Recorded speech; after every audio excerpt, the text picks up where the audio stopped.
आज हम पत्ता गोभी का यूज करके बच्चों के सबसे फेवरेट पसंदीदा नाश्ता तैयार करेंगे, जिसे मालूम भी नहीं पड़ेगा कि यह नाश्ता पत्ता गोभी से तैयार हुआ है और बच्चे इसे बड़े मज़े लेकर और इंटरेस्ट के साथ खाएंगे। और ये इतने मज़ेदार लगते हैं कि बड़े हो या छोटे सभी को पसंद आएंगे।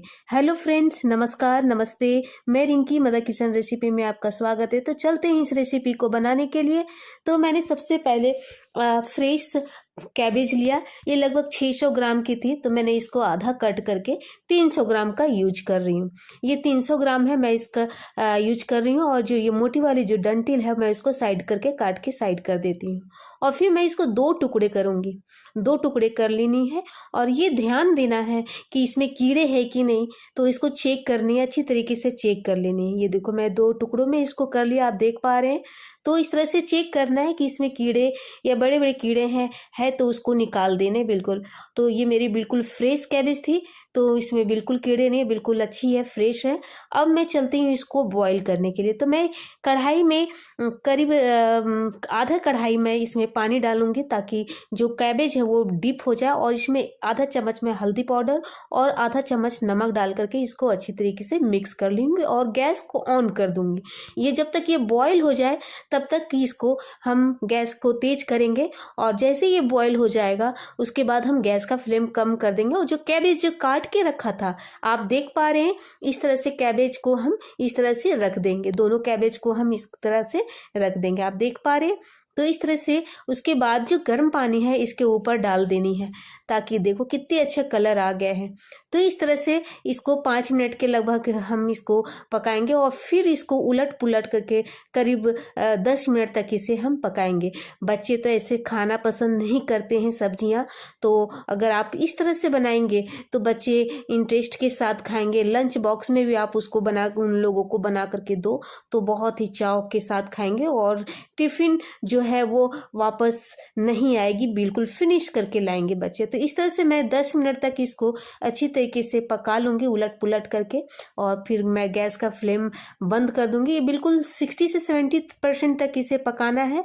और जब ये पक जाए तो फिर मैं इसको अलग प्लेट में इसको ट्रांसफ़र कर दूँगी। ये देखो, इसको बिल्कुल पक रहे हैं, ये धीमे धीमे फ्लेम पे मैं इसको पका रही हूँ। करीब 10 मिनट पकाने हैं इसे। ये देखो फ्रेंड्स, अब मैं गैस का फ्लेम अब मैं बंद कर देती हूँ। और ये देखो बिल्कुल ये रेडी हो गए, 70 से 80% ये बिल्कुल पक चुके हैं। तो मैं इसको अलग प्लेट में इसको ट्रांसफ़र कर देती हूँ। ये बिल्कुल थोड़ी ठंडी हो जाए तब फिर मैं इसे यूज करूँगी। ये देखो, इस तरह से इसके जो पानी है वो उसको थोड़े गिरने देंगे, पानी के साथ नहीं निकालेंगे। तो थोड़ा इसको अलग प्लेट में मैं निकाल देती हूँ। ये देखो, इस तरह से प्लेट में निकाल देने। इसको अभी यूज नहीं करना, इसको बिल्कुल ठंडा होने देंगे। उसके बाद मैं ये जो ठंडी हो गई है, दोनों पीसेस को मैं ठंडे करके निकाल दिया। उसके बाद ये जो मोटी वाली जो डंठल है, जो पार्ट है मोटी वाली, तो मैं इसको साइड कर दूंगी, काट करके निकाल दूंगी। ये देखो, इस तरह से सारे दोनों पीसेस के जो है मोटी वाली डंठल मैं उसको साइड कर दूंगी। हार्ड होती है, इसका यूज नहीं करना है। तो इस तरह से मैं फिर इसको 3 से 4 पार्ट में इसको मैं काटूंगी। और बिल्कुल बारीक काटनी है इसे। आप इस तरह का रेसिपी बनाओगे तो कोई बता ही नहीं सकता कि यह पत्ता गोभी की रेसिपी है। तो आप इस तरह से जितनी बारीक हो सके आप उतनी बारीक इसको काट लें, इस तरह से। ये देखो, मैंने काट लिया, आप देख पा रहे हैं। आप जितनी छोटी छोटी आप इसको बारीक काट सकते हो तो आप बारीक काट सकते हैं। आप इसे ऐसे भी खा सकते हो, बहुत ही टेस्टी लगते हैं इस तरह से। तो इस तरह से कटिंग कर लिया मैंने, सारे पीसेस को मैं छोटे छोटे टुकड़ों में कटिंग कर लिया। और बहुत बारीक काटनी है फ्रेंड, अगर जितनी आप बारीक काटोगे उतना आप मज़ेदार या रेसिपी बनेगा, लुक उतना ही अच्छा लगेगा। उसके बाद मैं एक बॉल लूँगी और उसके ऊपर मैं कोई भी कॉटन कपड़ा, आप साफ सुथरा कोई भी कॉटन का कपड़ा आप रख करके, और जो मैंने कटिंग किया था पत्ता गोभी को, अब इसमें मैं ट्रांसफ़र कर देती हूँ। और मैं इसको निचोड़ूंगी, कपड़ा को ये बांध करके, और मैं इसके जितने सारे पानी है मैं उसको निचोड़ लूंगी। ये देखो इस तरह से सारे पानी को मैं निचोड़ लूंगी, पत्ता गोभी अलग कर लूंगी और इसके जो पानी है वो निकाल लूंगी।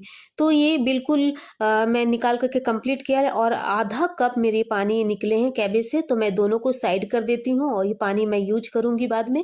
फिर मैं आधा कटोरी मैंने चना दाल को भिगोया, करीब 3 से 4 घंटे इसे भिगोना है, और बिल्कुल ये 3 से 4 घंटे तक ये बिल्कुल अच्छी तरीके से भीग जाते हैं। मैं दिखा रही हूँ उंगलियों के हेल्प से, ये बिल्कुल टूट जाते हैं। तो आधा कप मैंने ये चना दाल लिया, तो ये बिल्कुल एक कटोरी बिल्कुल कंप्लीट हो गया फूल करके।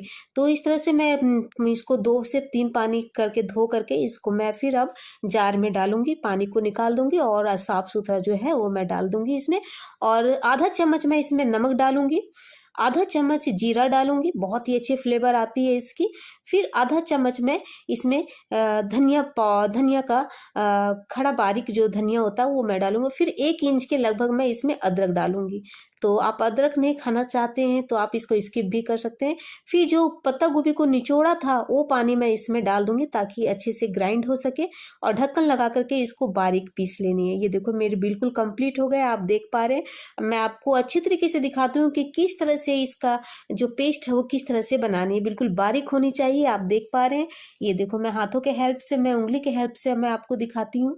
ये देखो इस तरह से बिल्कुल बारीक पीसी होनी चाहिए, तभी हमारा जो रेसिपी परफेक्ट बनेगा। और फिर मैं एक बाउल में लूंगी और उस जो मिक्सी में पीसा था अब उसको निकाल करके इसमें ट्रांसफ़र कर देती हूँ। इस तरह से ट्रांसफ़र कर दिया, बहुत ही अच्छी फ्लेवर इसको अभी आ रही है। और जो पत्ता गोभी को निचोड़ा था, जो पानी अलग किया था और उसको साइड किया था, अब इसमें डाल देती हूँ और ये दोनों को आपस में अच्छी तरीके से हाथों के हेल्प से इसको मिक्स कर देनी है। बहुत ही अच्छी रेसिपी इसकी बनती है और ये बिल्कुल कंप्लीट हो गई। अब मैं इसमें डालूंगी आधा चम्मच लाल मिर्च पाउडर और बारीक हरी मिर्च डालूंगी। अगर आप ज़्यादा नहीं खाना चाहते तो कम डाल सकते हैं। फिर मैं इसमें चिली फ्लेक्स डालूंगी, फिर कसूरी मेथी डालूंगी, बिल्कुल हाथों से क्रश कर लेनी है बिल्कुल कसूरी मेथी को, और क्रश करके इसको इसमें डाल दे, बहुत ही अच्छी फ्लेवर आती है। फिर आधा चम्मच इसमें हल्दी डालूंगी, कलर बहुत ही अच्छे आते हैं। फिर मैं आधा कटोरी में इसमें धनिया पत्ता डालूंगी, बहुत ही अच्छी फ्लेवर आती है और टेक्स्चर भी बहुत ही अच्छा आता है धनिया पत्ता से। तो इस तरह से सारे मसाले और जो पत्ता गोभी और जो चने दाल का जो पीसा था अच्छी तरीके से इसको मिक्स कर लेने, ताकि सभी मसाले आपस में मिल जाएं और फ्लेवर अच्छी आए इसकी। और ये देखो चम्मच के हेल्प से मैं इसको दिखाती हूँ, ये बिल्कुल कंप्लीट हो गई है। इस तरह से बैटर तैयार करना है इसके, ये बिल्कुल बहुत ही सौंधी अभी से ही खुशबू आ रही है। उसके बाद मैं एक पैन लूंगी और उसमें 1 चम्मच के लगभग मैं तेल डाल करके इसको स्प्रेड कर लूंगी, फिर चारों तरफ इसको फैला लूंगी।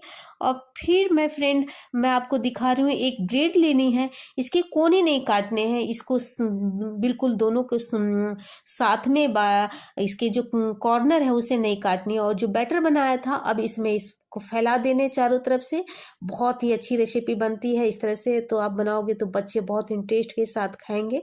तो इस तरह से इसको लगा देने हैं, और इसको उल्टा नहीं है, जिस तरह से मैंने चना दाल और जो कैबेज को लगाया था उस साइड से इसको पकाने हैं।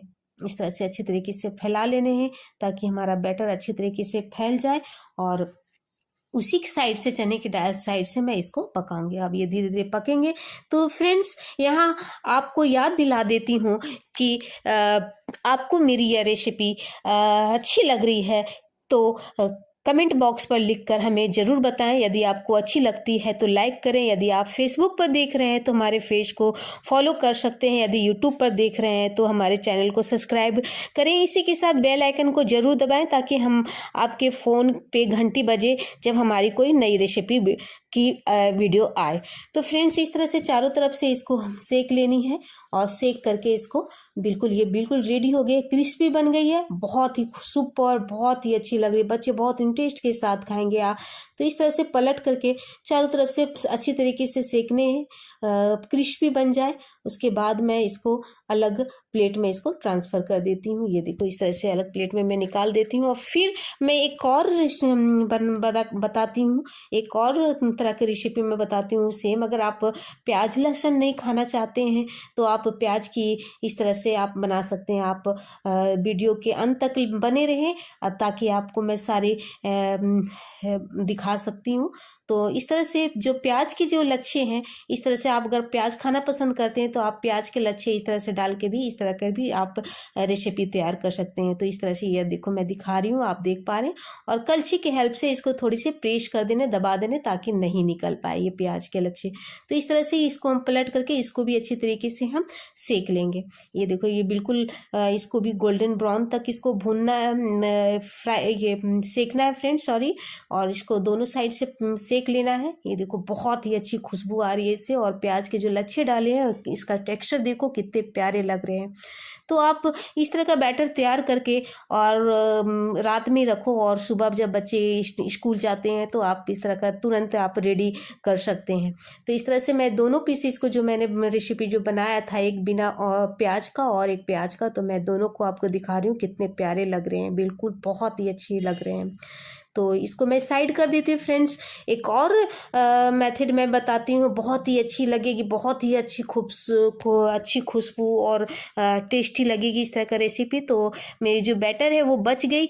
अब मैं इसी तरह बैटर को मैं बताती हूँ किस तरह से बनानी है। इस तरह से राउंड राउंड करके इसको, जैसे टिकिया बनाते हैं ना आलू की टिकिया, तो इस तरह से आलू की टिकिया जैसा गोल गोल इसको राउंड राउंड करके इसको भी हम तैयार करके इसको भी हम सेकेंगे। और ये बहुत ही अच्छी लगती है खाने में, बहुत ही टेस्टी। कोई बता ही नहीं सकता है कि इसमें हमने ढेर सारा पत्ता गोभी का यूज किया है। तो इस तरह से सारे टिकिया को तैयार करके इसमें हम सेकेंगे। और बहुत ही कम तेल में यह रेसिपी बनती है जो हमने दो पहले बताया। और ये रेसिपी बहुत ही कम तेल यूज होता है और बहुत ही हेल्दी होता है। बच्चे को इस तरह का लंच बॉक्स में दो और स्नैक्स के रूप में आप शाम के टाइम में बना करके खा सकते हैं। तो बहुत ही हेल्दी होता है। और जिनके बच्चे नखरे करते हैं सब्जियां खाना, तो आप इस तरह का रेसिपी बना करके बच्चे लोग को खिलाओ, बहुत ही इंटरेस्ट के साथ खाएंगे। तो इस तरह से सारे जो टिकिया बनाया था, तो इस तरह से इसको हम पलट देंगे और अच्छी तरीके से पलट करके गोल्डन ब्राउन तक इसको हम सेकेंगे। और जब अच्छी तरीके से ये क्रिस्पी बन जाए और अंदर तक ये पक जाए, बिल्कुल ये ध्यान देना है कि हमारा गैस का जो फ्लेम है वो धीमा होना चाहिए। धीमे रहेगा तो बिल्कुल हमारा अच्छी तरीके से सेक पाएगी, अंदर तक पकेगी हमारी जो टिकिया है। अगर तेज आंच होगी तो ऊपर ऊपर ही पकेगी और अंदर तक नहीं पकेगी। तो इस तरह से गोल्डन ब्राउन होने तक इसको हम सेकते रहेंगे। और अच्छी से ये मेरी बिल्कुल कंप्लीट हो गई है। अब मैं इसको निकालती हूँ। ये देखो फ्रेंड, आप देख पा रहे हैं कितनी खूबसूरत, कितनी अच्छी लग रही हैं ये। तो इस तरह से मैं अब प्लेट में निकाल देती हूँ। सारे पीसेस को मैं निकाल करके आपको दिखा रही हूँ। ये देखो बहुत ही अच्छी रेसिपी बनती है और टेक्सचर भी देखो बिल्कुल बहुत प्यारी लग रही है। बिल्कुल आलू की टिक्कियाँ होती है ना, उस तरह का बिल्कुल लग रहा है। कोई कह ही नहीं सकता है कि ये पत्ता गोभी का रेसिपी है। अब मैं सर्व करके दिखाती हूँ। ये देखो इस तरह से बिल्कुल सॉफ्टली ये कटते हैं और ब्रेड के साथ तो बच्चे और अच्छे से इंटरेस्ट के साथ खाएंगे और उन्हें पता भी नहीं चलेगा कि यह पत्ता गोभी की रेसिपी है। तो इस तरह से सर्व करके आप घर में बना करके एंजॉय करें, बच्चे लोग को भी खिलाएं, खुद भी खाएं। और बहुत ही टेस्टी और बहुत ही यमी बनता है। चलते हैं दूसरा जो मैंने टिकिया बनाया था उसको भी आप हरी चटनी या टमाटो सॉस के साथ आप सर्व कर सकते हैं। तो मैं इसको भी मैं सर्व करके दिखाती हूँ। बहुत ही सॉफ्टली और बिल्कुल आलू की टिकिया जैसी ये बनती है और टेस्ट तो बहुत ही मज़ेदार बनते हैं। तो फ्रेंड्स अगली वीडियो मिलते हैं, तब तक के लिए बाय बाय, टेक केयर।